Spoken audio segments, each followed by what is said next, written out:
Sam Cohen qui est notre invité, effectivement, puisqu'il est kinésithérapeute, ostéopathe. C'est une émission spéciale consacrée au mal de dos. On estime que 90% des gens auront mal au dos au moins une fois dans leur vie. Le mal de dos est donc un véritable mal du siècle. Pourquoi avons-nous tous mal au dos au moins une fois? D'où viennent les douleurs? Comment les soulager? Sam Cohen, bonjour. Bonjour Jean-Marc, bonjour à tous. Merci d'être en direct avec nous sur Europe 1. Alors on va commencer d'abord peut-être par un peu de vocabulaire. Vous êtes à la fois kiné et ostéopathe. Absolument. Quelle est la différence entre les deux? Alors, un kinésithérapeute, c'est un auxiliaire médical, c'est un rééducateur. C'est quelqu'un qui a fait une formation de 3 ans après le baccalauréat et qui est habilité à rééduquer les gens, renforcer les muscles. Il va intervenir dans des pathologies neurologiques comme l'hémiplégie, la sclérose en plaques.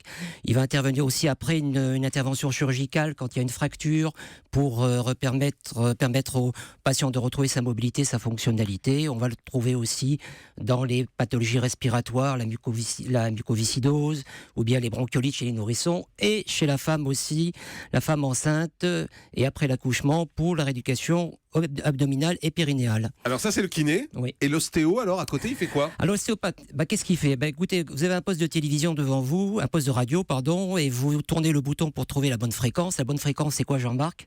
104.7 Europe 1. À Paris, D'accord, effectivement. à Paris. Bien joué. Et nous, c'est exactement ce qu'on fait avec nos techniques manuelles, nos mobilisations, nos manipulations. On va aller chercher de libérer l'articulation dans toutes les amplitudes. On va essayer de chercher le point neutre.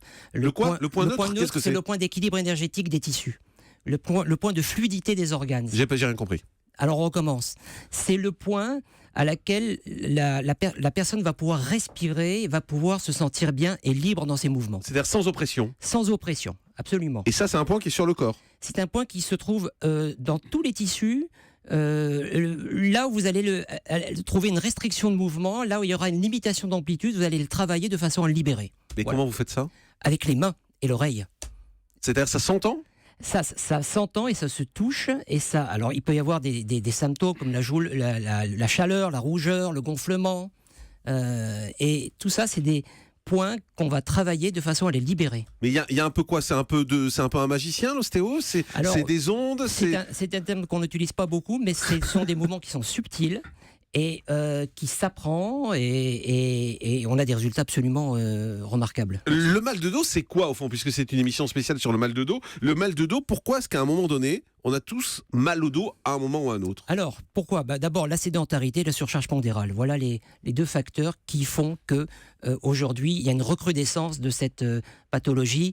La surcharge pondérale, parce qu'on sait tous que, vous savez, lorsqu'on marche, il y a 3 fois le poids du corps qui s'exerce sur la colonne vertébrale. Si vous prenez 1 kilo, il va y avoir 3 kilos de pression en plus sur la colonne vertébrale. 1 kilo de poids, c'est 3 pressions? Absolument. 3 kilos en plus de pression Donc, sur la colonne. ne sous-estimez pas la perte d'1 kilo ou la prise d'1 kilo. Docteur Kierzek. Je dirais les maux de dos plutôt que le mal de dos. C'est-à-dire qu'on pense que le mal de dos, qui est le mal du siècle, 2e cause de consultation chez le médecin généraliste, on a l'impression que c'est un peu une fatalité. Alors la sédentarité, le surpoids, les SMS aussi, le fait d'envoyer sans arrêt des textos, on a un peu la courbure cervicale, tout ça va peser sur le dos. Mais je dis les maux de dos parce qu'il y a une autre cause, et notamment le mal de dos inflammatoire. Et très souvent, on néglige ce mal de dos inflammatoire. Il y a le mal de dos mécanique, et ça c'est lié à la posture, et les ostéopathes, les kinés vont pouvoir beaucoup aider, beaucoup plus que nous avec les anti-inflammatoires. En revanche, sur le mal de dos inflammatoire, je pense à des maladies comme la spondylarthrite ankylosante, qui sont des maladies inflammatoires. C'est un mal de dos complètement différent. On passe souvent à côté. C'est un mal de dos qui réveille la nuit. Il y a un dérouillage matinal. Vous réveillez le matin, vous êtes jeune, vous êtes en parfaite santé, mais vous avez mal au dos. Vous dites c'est la fatalité. Ben non, c'est peut-être un mal de dos inflammatoire et il faut consulter parce que le traitement n'est pas du tout le même. Et le traitement, il repose sur des médicaments anti-inflammatoires ou autres. Alors dans un instant, on prendra vos appels au 3921, docteur Richoux. Oui, alors je vais même aller dans le sens de Gérald encore plus loin. Quand un patient vient chez le médecin et qui dit qu'il a mal au dos, pour nous, le plus important, c'est de faire un diagnostic. Or, les causes sont multiples. Il y a des causes mécaniques dont s'occupera Sam Cohen avec plaisir, avec intensité, mais il y a des causes inflammatoires, mais il y a d'autres causes. Et puis surtout, ça peut venir d'ailleurs que du dos. Vous pouvez avoir des douleurs cardiaques qui vous donnent mal au dos, des douleurs digestives qui vous donnent mal au dos. Donc, la première chose à faire quand quelqu'un a un mal de dos, c'est de faire un diagnostic. Et ensuite, on rentre dans cette catégorie qui est la plus fréquente, qui est le mal de dos mécanique dont on a parlé. Alors avant d'aller au standard, d'abord, quelles sont les différentes causes, Sam Cohen, de mal de dos? Alors, on peut avoir la cause la plus fréquente, la consultation la plus fréquente chez nous, c'est le lumbago. C'est quoi un lumbago? Lumbago, vous avez la colonne vertébrale, c'est un empilement de vertèbres. Vous avez 32 vertèbres. Et entre les vertèbres, vous avez ce qu'on appelle des amortisseurs qui sont des disques intervertébraux. Ils sont constitués de 88% d'os et de la gélatine. C'est pour ça que le soir, on a tous 2 cm de moins de taille que le matin. Parce que, Le soir, on est plus petit que le matin? Oui, Jean-Marc. Et oui, ça va. Ils me regardent tous comme si c'était une évidence. Excusez-moi, je savais pas. Vous avez encore de la marge, vous, ça va. Ça va, je fais 82 le matin alors. Bon, alors donc 80 le soir. Alors. Voilà, ça, je savais pas du tout ça. Oui, absolument. En taille. Oh, j'ai compris. Taille. Salaud. Salaud, Kierzek.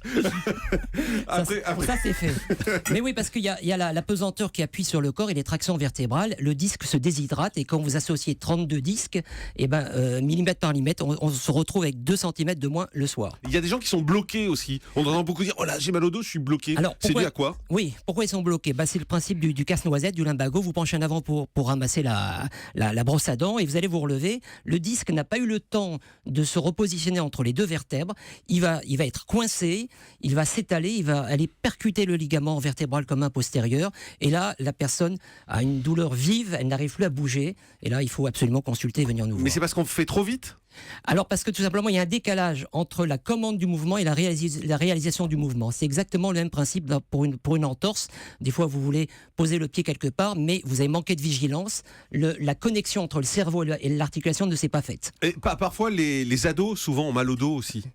Alors les ados ont mal de dos parce qu'effectivement il y a des troubles de croissance, on peut avoir des scolioses, des kyphoses ou des lordoses. Pourquoi? Parce que tout simplement la masse musculaire n'a pas été suffisamment tonique et n'a pas suivi la croissance osseuse. Donc il faut attendre, il faut patienter ou il y a des choses à faire?